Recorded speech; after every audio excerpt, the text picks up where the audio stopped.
day 19 on Advent of Cyber here on TryHackMe. We're gonna look at the a new one called blue teaming. So blue teaming is a little more investigation based today. So we're gonna look at phishing emails. It seems like something fishy going on. I'm gonna start the machine, and basically I'm gonna do what they told me to do, is to show the split window. And while this boots up, let's go ahead and read the actual task. So it reads as the following: McSkitty received reports of multiple phishing attempts from various elves. One of the elves shared the email that was sent to her along with the attachment. The email was forwarded as an EML file along with the base 64 encoded string in a text file.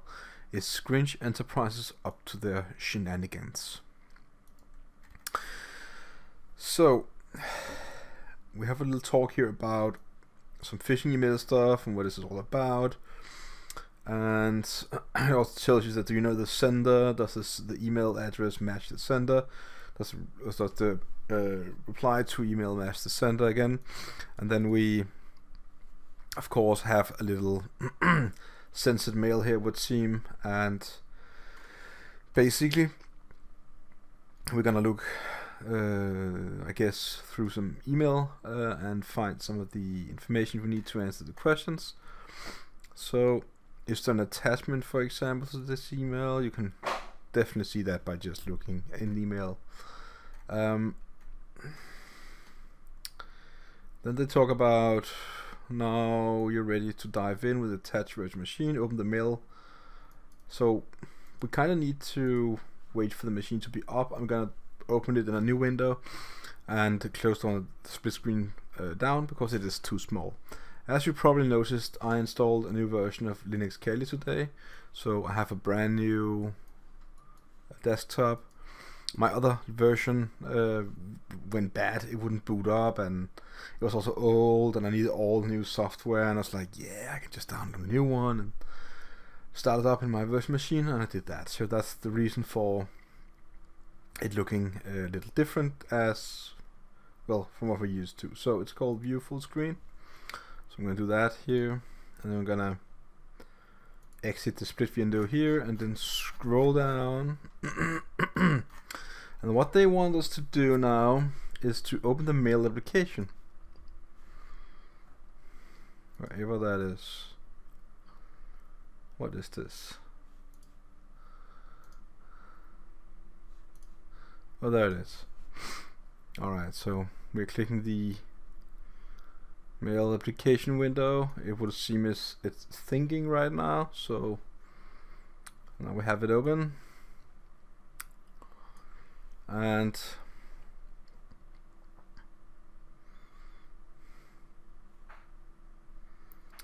I think we need to go ahead now. It's email automatically open for you. Inspect the file content of email and answer the questions below. Alright, so what is the first question? Who was the email sent to? So it is sent to this guy here. Can I copy email address and please paste it? Oh, it worked today. Copy pasting is definitely on a good way to success in the new system. So first copy paste try, success. Wow. Phishing emails use similar domains to the target to increase the likelihood of recipients to be tricked into acting with the email. Who does it say email was from? Alright, so it's from this one here. So I'm gonna copy that.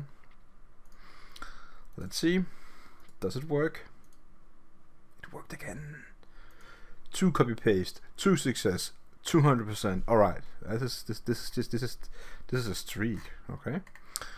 Sometimes phishing emails have a different reply email address. If this email was replied to, what email address will it respond? Okay. We beat this one.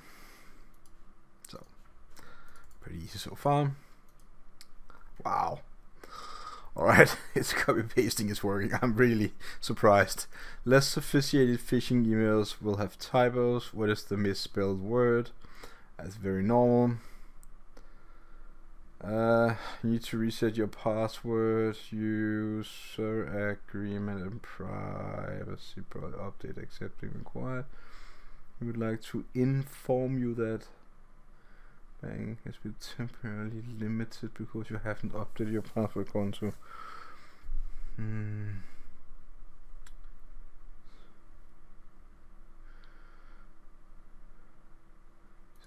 Street. I think that's the one. Copy. Oh, mamma mia. Still working. Copy paste is so good. The email contains a link that will redirect the recipient to a fraudulent website in an effort to collect credentials. So we need to find out what the URL for this is. So we're gonna right click, I guess, and copy link location. Oh, if this is working still, it is just wow. Copy pasting is something now. View the email source code. There's an unusual email header. What is the header and its value? What did it say again? View the email's source code. And how do I do that in this program? View message source, I guess. Yeah. And can I zoom on this? Text size, beautiful. Increase control plus. Oh, beautiful. There's an unusual what? There's an unusual email header. What is the header and its value? Received, X received.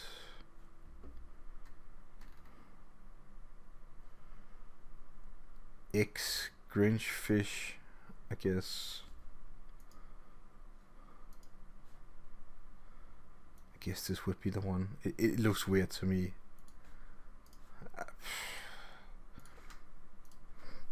Yeah, it is the right one. Alright then. So you received other reports of phishing attempts from other colleagues. Some of the other emails contained attachment. Open attachment to the text. What is the name of the attachment?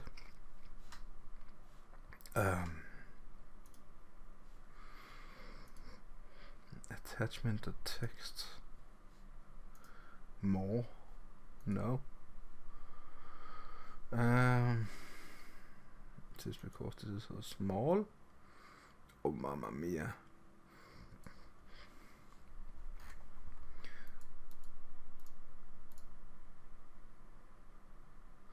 Oh, where's the attachment? Maybe I just don't know this program too well. That would be view. What? Message. Go view. No.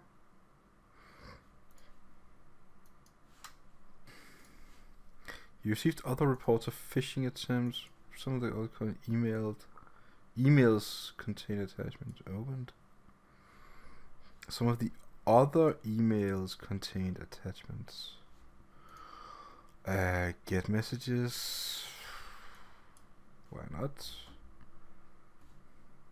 Get messages again.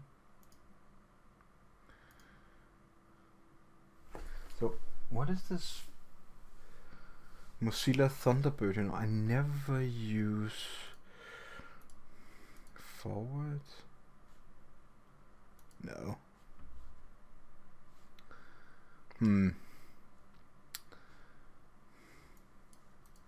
Maybe I'm just blind, but I cannot see any.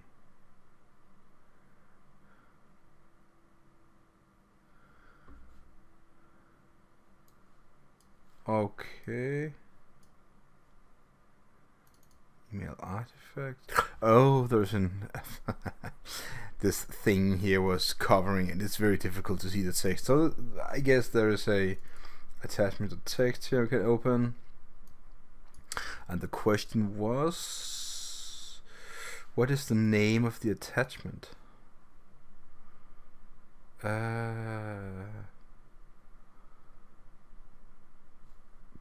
Password reset instruction PDF. So that's gonna be the name. All right. Wow. Alrighty then. What is the flag in the PDF file? So let's. Do we also have that? We have the. Oh yeah. So this is the base 64. So I'm gonna open Cypher Chef, and it's gonna be this link here.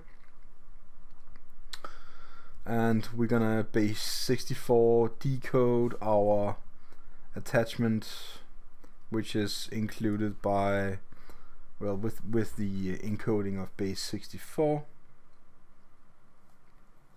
So let's put this in here, and let's go ahead and do from base 64, and basically I'm just gonna maximize the window. What was the question again? What is the flag? So all of this, we can press bake if we wish to. Should be whatever we can read. So can I copy all of this, and then let's see how much wonder copy pasting is today. Oh mamma mia. So let's just search for flag, I guess. Well, flag.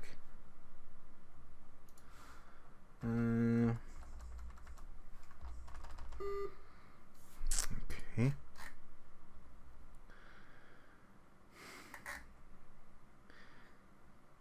They might want me to look through all of this, but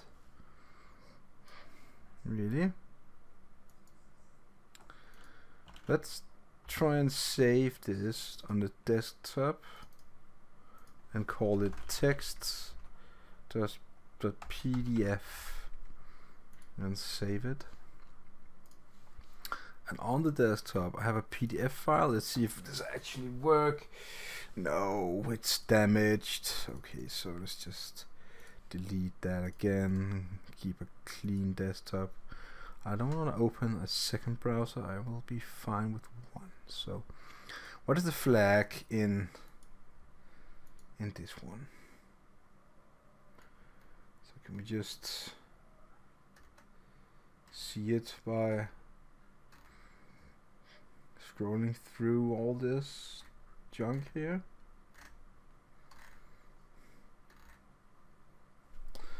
I will probably find it. And there's probably a better way, but you know, I'm just. It could be that I need to save this to file, save output to file. Let's just try PDF on my Windows machine, and then where was it again? So I saved that. So somewhere. There we go. Let's see if it's okay. So we could open it in the yeah, the flag's right here. So let's copy paste the keyboard. Let's see if I can do that. Oh, copy pasting is working. Okay, if you want to learn more about phishing, check out phishing module. So alright, so today's exercise was just basically a very basic exercise. You could call it email forensics. You can call it blue team, different things. Also, please mind that there were some instructions for you that if you copied over the different files, you could use some Linux commands to do what I just did on the actual machine. But anyways, there's always more than one way to achieve the room. I answered all the questions. I find the room quite funny actually. So I hope you liked this video, as I also did. If you do so, please consider subscribing to my channel and like the video. And if you have any questions, leave a comment below and I'm gonna get back to you. Bye.